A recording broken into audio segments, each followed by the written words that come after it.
Welcome to the first Uber Mobility meetup. My name is Thomas Artman. I'm a mobile engineer on the platform team.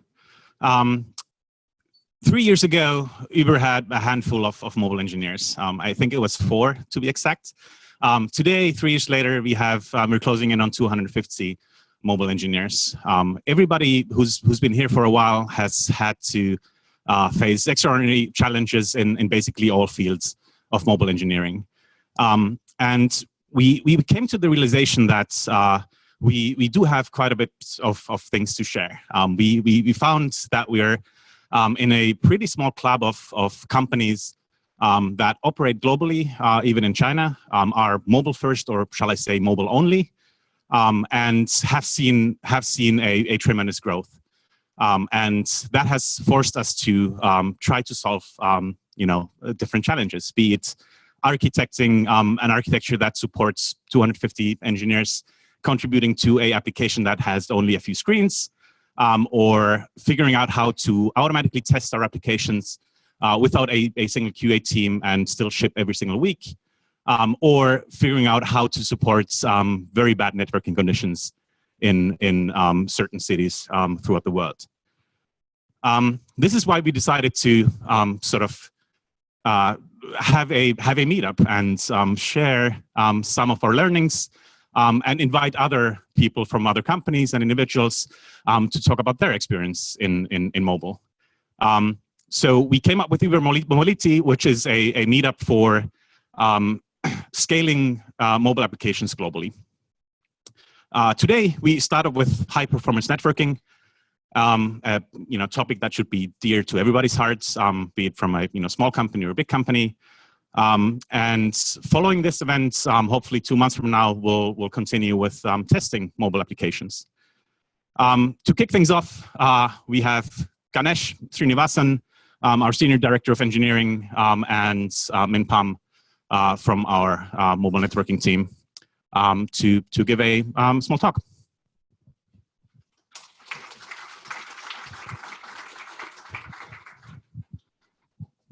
Thanks a lot, Thomas, for the great introduction. Thank you, everybody, for showing up here.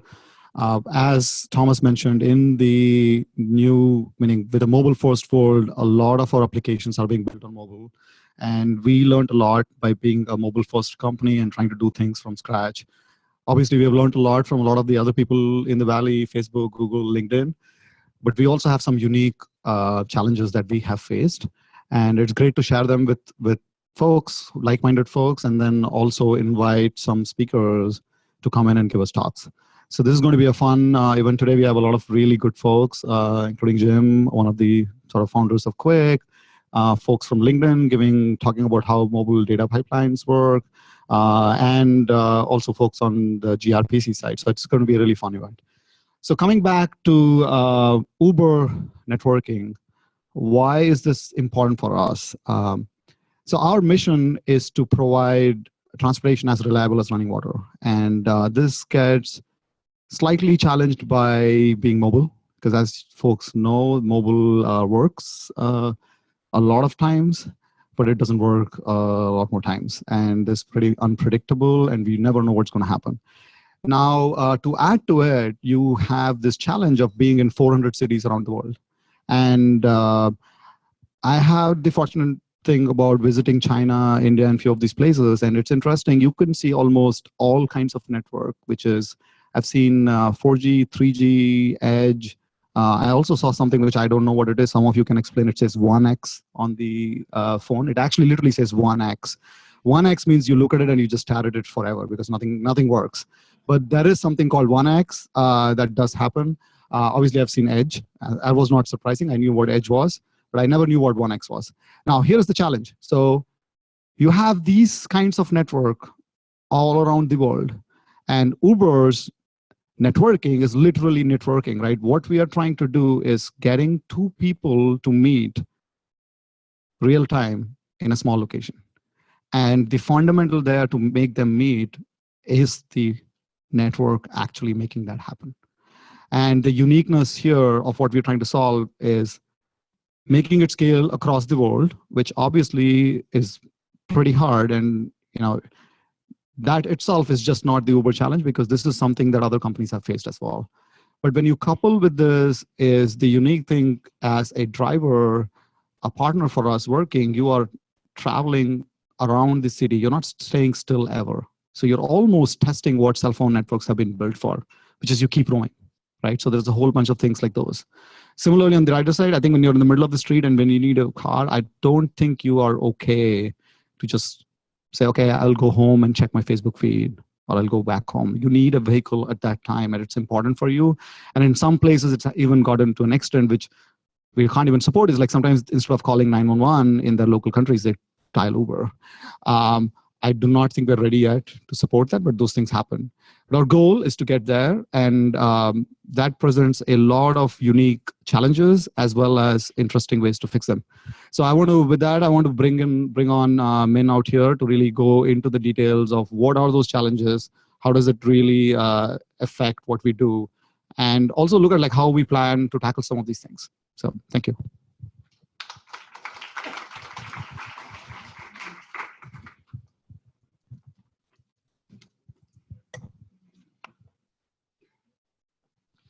So when it comes to networking, there are a lot of common challenges that many people here actually are working on, right? For example, we will always be bounded by the speed of light. We cannot cheat physics, really. So getting the data as close to the user is very, very important. At Uber, we are also working on this by putting our data center in a very few strategic locations like China. And in places where we don't have data center, then at least we have point of presence strategy where we can terminate the connection as close to the user as possible while fetching data from far away. However, Uber as a business have a lot of unique things to it, which present its own unique challenges as well. So today, let's take a look at those unique challenges. So for people who are not familiar with the Uber business, we have two main applications, rider and partner application. The rider side is an application that more people are familiar with. It helps users to request a reliable ride on the go. And because it is used on the go, then as you expect, a lot of our users actually using it on the mobile network. The other side is a partner application. So partner help our driver partner to run their business. It also means that it is always used on the road, which means that to even a bigger extreme, our partner application is almost completely dependent on the mobile network. Right. So the mobile network is very interesting. If you take the craziest scenario, while you make a network call from the phone, go around the world, go across the ocean, jumping from one continent to another continent. Even in that extremist case, 70 to 90% of the latency can occur in the last mile or the last few miles. Why that happens? So this is the famously known last mile latency problem. The reason it happened is because there's a lot of hidden latency in this short path.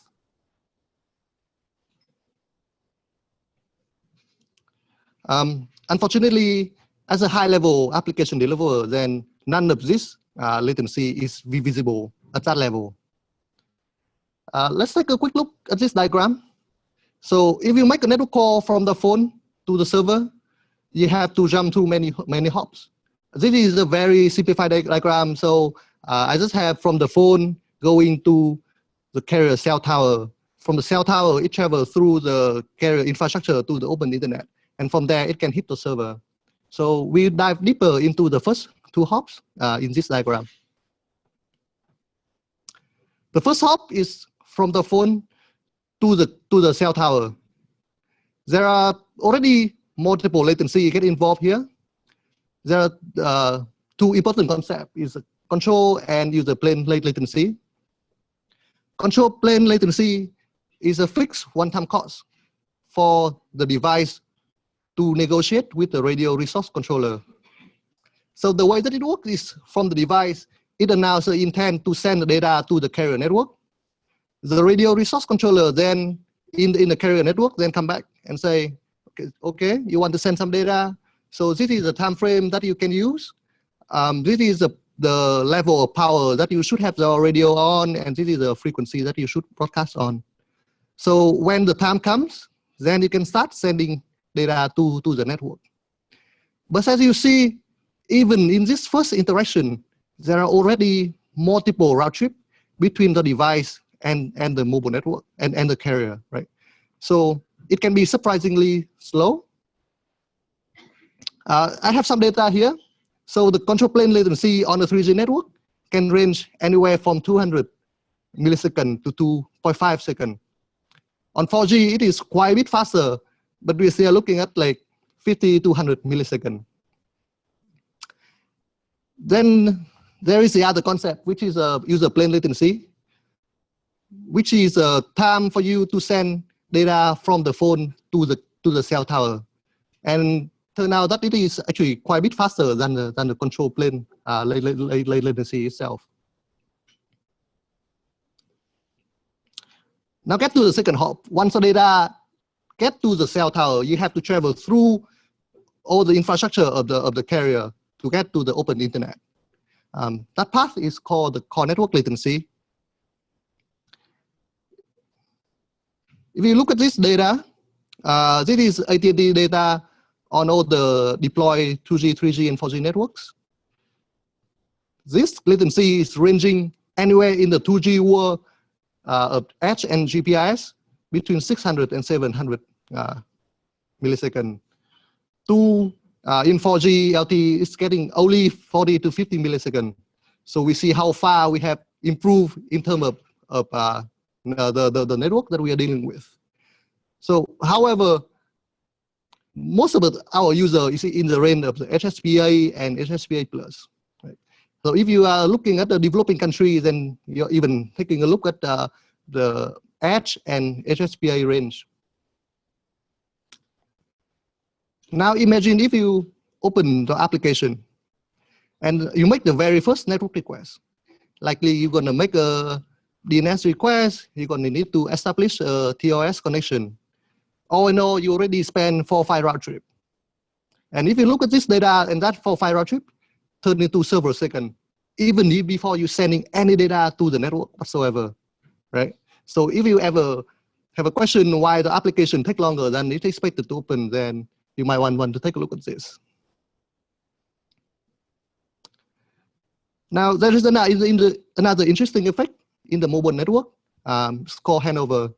So handover happens when you get switched from one cell tower to another cell tower, or when you get switched between different technologies like LTE and to HSPA, from HSPA to Edge, for example. Most of the time, handover is supposed to be seamless. As a developer, you shouldn't care about it. It should be really fast. However, there are some specific handover that can turn out to be very expensive.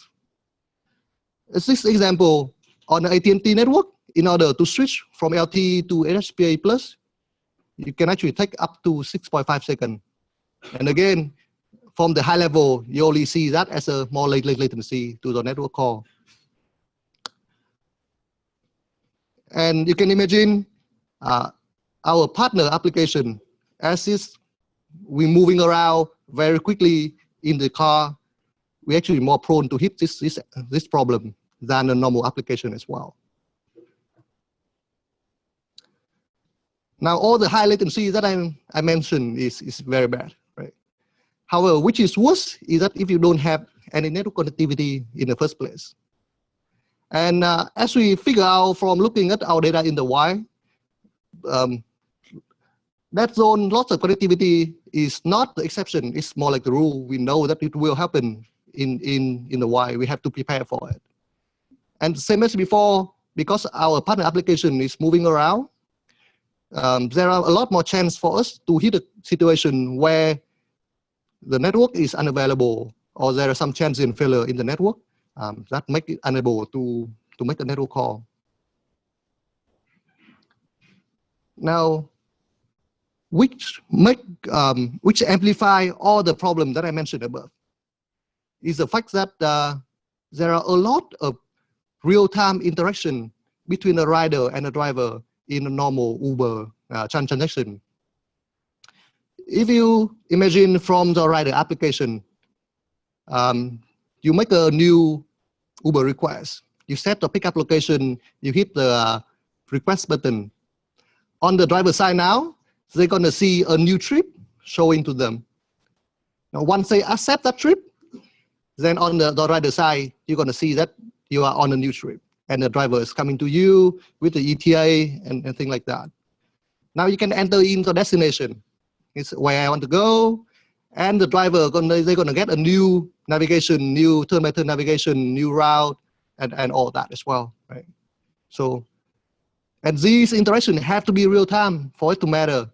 In fact, if they are not real time, then it can very quickly turn into annoying user experience.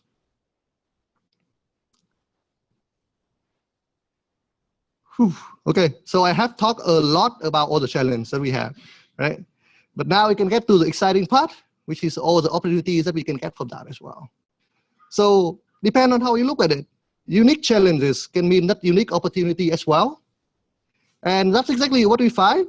So because our partner application is moving around and we hit all the problems that we mentioned above, it also a great opportunity for us to collect all the data, all the networking data that we see in the Y, right?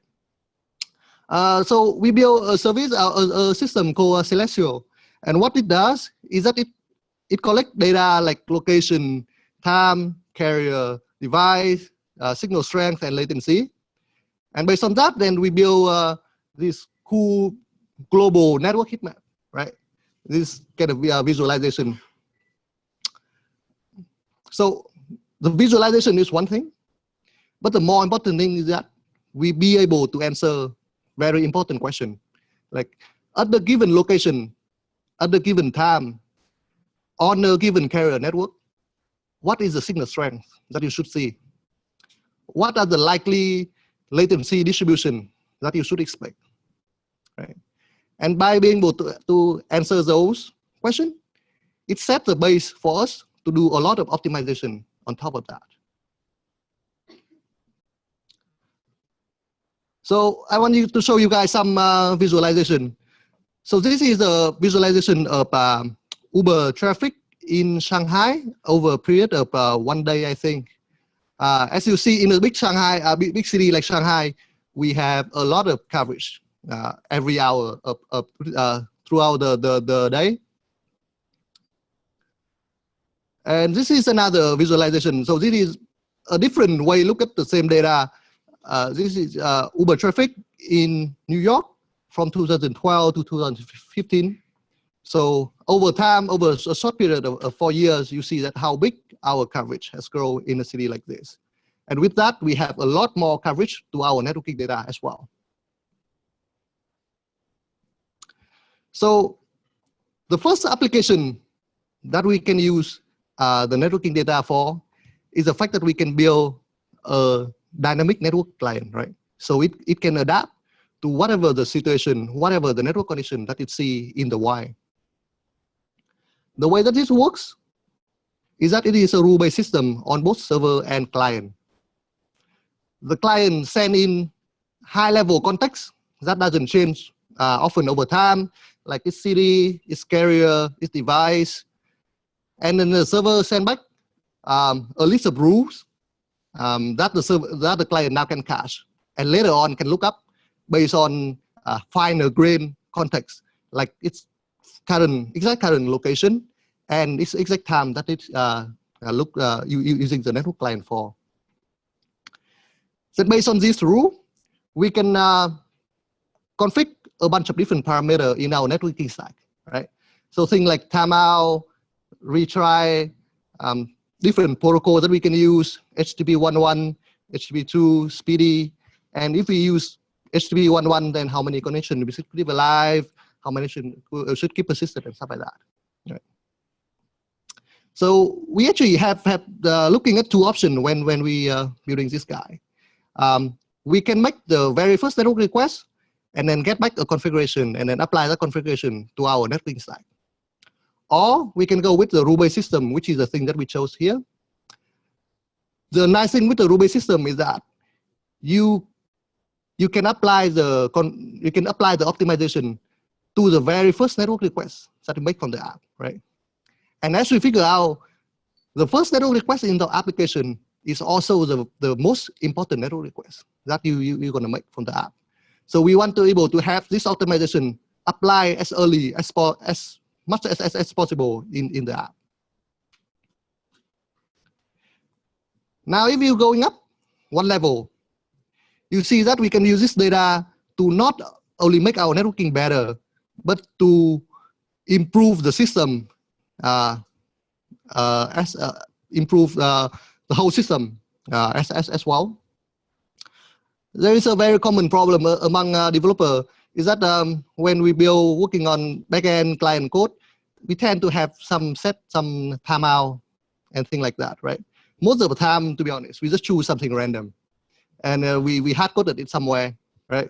4 seconds, 5 seconds, who knows? And then later on, another guy look at it, and then he questioned why you choose this number, and he come up with some random answer why, random logic why we chose the number, right? So we think we can do better than that.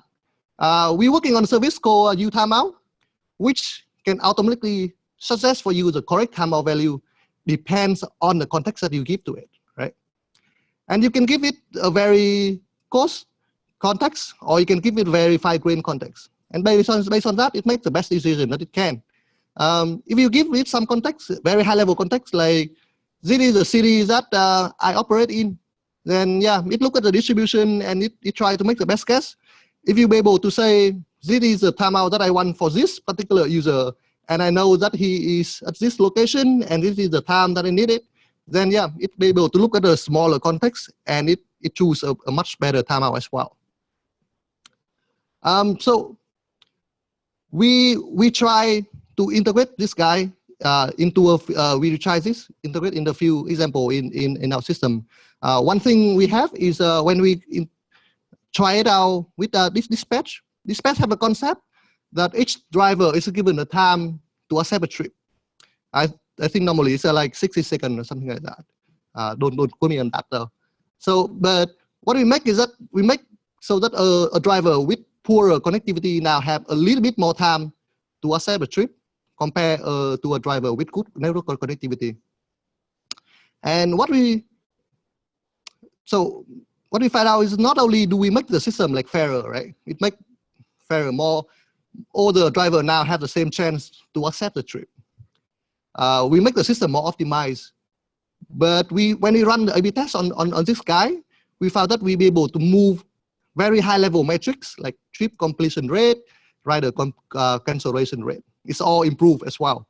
So it's amazing how such an easy change, and when you make it integrate into the system, you can improve very, very high-level user metrics. In our push service, there is a concept of a TTL. So when you push a message, it only live for a while and it doesn't live forever. Something like that is a very good candidate to integrate with uTimeout as well. Now, if we bubble it up another layer, right? Then we see that we can actually use this data to improve our user experience. So I mentioned before the problem about dead zones and we don't have any network connectivity and stuff like that. So now that if we have this data and we integrate into our user experience, we can help our rider and driver to avoid dead zones altogether. The way that it works, we have a feature called suggested pickup points, where we suggest our rider to these points that we have figured that work well based on historical data in the past. What we can do is that if we integrate this feature with networking data, then we can make sure that rider and driver always have great network connectivity when they begin the trip, right? and that alone gonna make a much smoother user experience. Now, last but not least, not only do we have the real-time data and the historical data, we actually know about the future as well.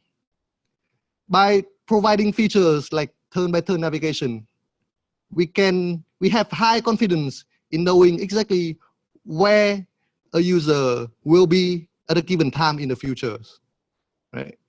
And by knowing that, we also know things like if he's gonna have great network connectivity at that point, or he have gonna bad network connectivity at that point, right?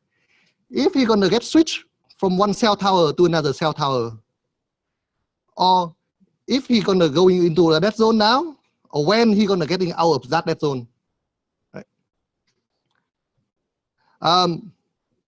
Oops. Okay.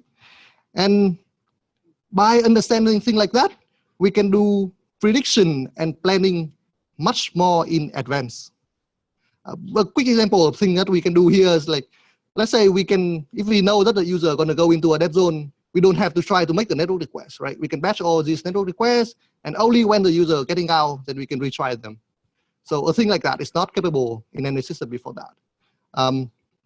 So we have the potential here to build a system that optimizes than any real-time system that can do before it. So as you see, we are still in the very early phases, but I'm positive that over time we can find a lot of good opportunity here as well. So from my side, I hope that you guys can find some value from this talk. If there's one thing that you can take away here, I think is that like if you think very deeply about the environment that the application is working in and how the user is using the application, I think you have great opportunities to make the user experience of the app much better. So thank you.